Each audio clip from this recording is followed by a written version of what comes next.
Sensei Matt Federico, and this is Caitlin. If you haven't heard the news, this week we're actually going to do me and someone who hasn't been trained in martial arts. That's like the key, like a little sign up here. No martial arts necessary to learn these 3 moves. So the first move we did was the heel palm. I just want to show you Caitlin. So we made our base, so Caitlin makes her base, and I want you to see what kind of power you can get. You can face me when you hit the bag. Oh, you said right, so we'll switch your feet when you do the right leg. All right, hit as hard as you can. Really, really hard. Really, really, really hard.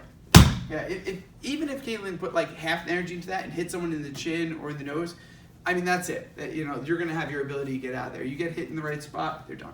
So we're going to go over take 2, which is, if let's say we step back to our base, someone approaches us, we do our palm, and you know it's just not effective, they get too close. So there's that distance factor, meaning if I'm here, yeah, Caitlin can hit me really, square.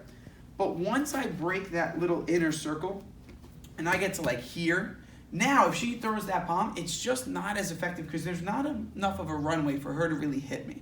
So now the question is, all right, if someone's really close, well, how do you strike them? Now I'm nervous, they're gonna hurt me. Now remember, we're going over the fact of someone coming around grabbing you. So what we're gonna do is we're gonna do a knee. One of my favorite answers, I was teaching women's self-defense and I had this one woman, and she was amazing. We're going over, someone gets really close, what would you do? And I'll let you fill in the blank, but she's like, I'll grab them and I'll knee them and that was the story.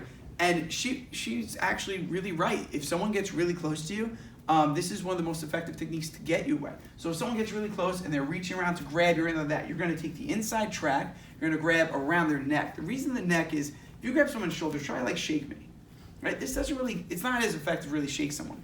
But if you grab the neck, almost like a heavy chain, you can pull their down and break their posture. This is gonna make it hard. The knee's gonna come up. Now, we're going here, but in reality, if they're close enough, right between the legs, you can hit them in the stomach, in the face, whatever you do.